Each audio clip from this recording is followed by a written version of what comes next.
एक छोटे से गांव में रवि नाम का एक मेहनती किसान अपनी पत्नी लक्ष्मी और अपनी बेटी सुनैना के साथ रहा करता था।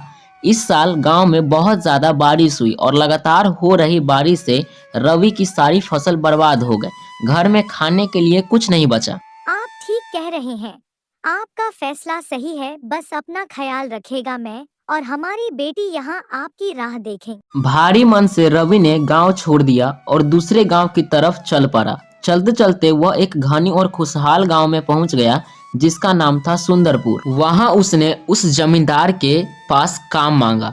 जमींदार अपने अच्छे स्वभाव और दयालुता के लिए जाने जाते थे। नमस्कार जमींदार साहब, मैं रवि हूँ और अपने गांव से आया हूँ। ज्यादा बारिश की वजह से मेरी सारी फसल बर्बाद हो गई। मेरे पास कोई काम नहीं है। अगर आप मुझे कोई काम दे दे तो बहुत मेहरबानी होगी जमींदार साहब। ठीक है, मेरे पास एक काम है। मेरे पास 20 गाय और 20 भैंस है जिनकी देखभाल करनी है। तुम्हें हर सुबह शाम उन्हें चारा पानी देना होगा और रोज गोबर साफ करना होगा। महीने के 500 रुपए मिलेंगे और 2 वक्त का खाना भी।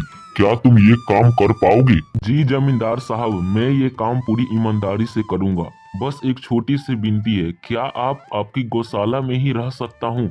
मेरे पास रहने की कोई जगह नहीं है। हाँ, क्यों नहीं रवि, तुम आराम से गौशाला में रह सकते हो, कोई दिक्कत नहीं है। और सुनो, मैं जानता हूँ कि तुम ईमानदार हो, पर मैं तुम्हारी तरह ईमानदारी की परीक्षा जरूर लूंगा। अगर तुम पास हो गए तो तुम इसका फल मिलेगा। रवि रोज सुबह उठकर गौशाला साफ करता, जानवरों को समय पर खाना पानी देता। उसकी देखभाल से गायों और भैंसों ने ज्यादा दूध देना शुरू कर दिया और दूध की गुणवत्ता भी बढ़ गई।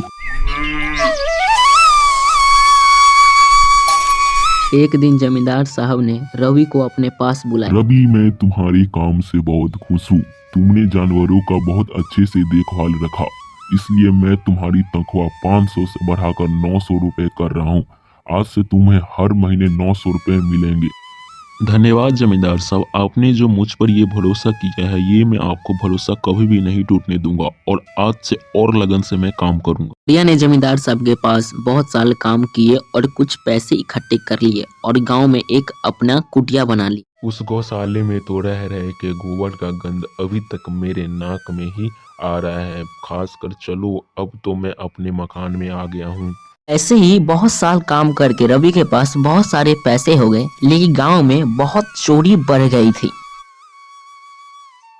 जमींदार साहब, गांव में चोरियां बहुत बढ़ गई है और मुझे डर है कि जो मेरे पास पैसे है वो कहीं चोरी ना हो जाए। रवि, तुम चिंता मत करो। इस गांव में तुम्हारे पास एक ही जगह सुरक्षित पैसे रह सकते हैं। वह है गांव के मुखिया का घर। मुखिया बहुत ईमानदार और दयालु है। उनकी ईमानदारी की मिसाल दूर दूर तक की जाती है। मैंने सुना है कि वे लोगों के पैसे को अपने पैसे की तरह सुरक्षित रखते हैं। उनके घर पर तो कई पहरेदार भी होते हैं। तुम बेफिक्र होकर उनके पास जा सकते हो। जमींदार की सलाह पर रवि अपने 20,000 रुपए लेकर मुखिया के पास गया। मुखिया का घर भी जमींदार के घर की तरह आलीशान था, लेकिन वहाँ का माहौल कुछ अलग था। नमस्ते मुखिया जी, मैं रवि हूँ। जमींदार साहब के पास काम करता हूँ। मैंने मेहनत से 20,000 रुपए कमाए हैं। गांव में बढ़ती चोरियों के डर से मैं इन्हें सुरक्षित रखना चाहता हूँ। मैंने आपकी ईमानदारी के बारे में बहुत सुना है। हाँ रवि, तुम्हारी रकम मेरे पास एकदम सुरक्षित रहेंगे। रवि ने अपना 20,000 रुपए उनको दे दिया और वहाँ से चले गए। ये आदमी तो भोला भाला है। अब ये पैसे मेरे ही हो गए, क्योंकि इसने कोई सबूत लिया ही नहीं। मैं कह दूंगा कि मैं इसे जानता ही नहीं। ऐसे ही कुछ दिन बीत गए, करीब 3 साल। रवि ने सोचा कि अब उसे अपनी खुद की जमीन खरीदकर खेती शुरू करनी चाहिए ताकि वह अपने परिवार को अपने पास बुला सके। वो पैसे वापस लेने मुखिया के पास। मुखिया जी, मैं रवि हूँ। मैं कुछ दिन पहले आपके पास 20,000 रुपए दिए थे, वही मैं पैसे लेने आया हूँ आपसे। अरे भाई, तुम कौन हो? तुम कैसे कहाँ से आ जाते हो? मैंने तो तुमसे किसी भी पैसे नहीं लिए हैं और मेरे पास तो बहुत आदमी आते रहते हैं। मैं जो भी आपके पास, तुम्हारे पास कोई सबूत है? मैं जो भी पैसे लेता हूँ वो कागज पे लेता हूँ। ये क्या कह रहे हैं मुखिया जी? आपको तो मैं ईमानदारी पर पैसे दिए थे, भरोसे पर पैसे दिए थे, लेकिन आपने ये क्या कह रहे हैं? मेरे पैसे दे दीजिए, ये मेरे खून कमाई की पैसे हैं मुखिया जी। तुम मुझे बेईमान कह रहे हो? भाई, मेरे आदमी सभी से बहुत मारो। मुखिया के आदमी ने रवि को बहुत बेरहमी से पीटा और वह अपने घर चला गया। उसके कारण रवि 3 दिन से काम पर भी नहीं आया। अरे ये रामू 3 दिन से काम पर नहीं आ रहा है, गौशाला की देखभाल भी नहीं कर रहा है और कह रहा था कि मालिक मैं आपका कभी भी ईमानदारी नहीं तोड़ूंगा। आखिर ये रामू है तो है कहाँ? चलो उसके घर में जाकर अभी देखता हूँ। रवि की हालात देखकर जमींदार जी पूरा दंग रह गए। मैं अपनी जिंदगी की सारी कमाई खो दी, अब मैं क्या करूंगा? जमींदार साहब, मैंने जो 20,000 रुपए मुखिया को दिए थे और मैं गए थे आज यानी 3 दिन पहले मांगने, तो वो मना कर दिया और मुझे पहचानने से भी इनकार कर दिया। अब मैं क्या करूंगा? मेरी पूरी साल भर की कमाई। रवि मुझे माफ कर दो, मैंने ही तुम्हें सलाह दिया था उसके पास पैसे रखने के लिए, लेकिन मुझे नहीं पता था कि वो इतना बड़ा लालची निकलेगा। लेकिन तुम रवि टेंशन नहीं लो। जमींदार साहब, इसमें आपकी कोई गलती नहीं है और मुझे नहीं लगता है कि मेरे पैसे वापस मिलेंगे।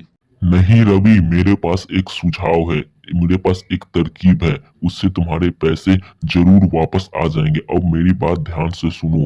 मैं अभी जाता हूँ मुखिया के पास 50,000 रुपए देने और मैं कहूँगा कि मुझे बाहर जाना है, आप मेरे पैसे रख लो। उसके बाद तुम वहाँ आ जाना, वो तुमको 100% पैसे दे देंगे। अगले दिन जमींदार ने एक भरे बैग के साथ जिसमें वह नकली पैसे भरे हुए थे वह लेकर मुखिया के पास निकल गए। नमस्ते मुखिया जी, मैं कुछ महीनों के लिए व्यापार के लिए बाहर जा रहा हूँ। मेरे पास ये 50,000 रुपए है जो बहुत बड़ी रकम है। मुझे डर है कि यह कहीं चोरी ना हो जाए। आपके सिवाय इस गांव में मैं किसी पर भी भरोसा नहीं कर सकता हूँ। जमींदार साहब, ये तो मेरे लिए सौभाग्य की बात हुई कि आपके पैसे मेरे पास बिल्कुल सुरक्षित रहेगी। आप बेफिक्र होकर जाए, मैं आपके पैसे को अपनी तिजोरी में रखूंगा। उसी समय जैसे कि जमींदार ने रवि को समझाया था, रवि वहां पहुंच गया। अरे रवि, तुझे तो मैं ढूंढ ही रहा था, मुझे माफ कर दो। उस दिन पहचानने में गलती हो गई थी, मुझे लगा कि तुम कोई और हो। तुम्हारे पैसे ये रहे, पूरे 20,000 है, गिन लो। जमींदार साहब, आप जिस काम के लिए जा रहे थे बाहर गांव, वो काम पूरा हो गया है, अब आप चलिए।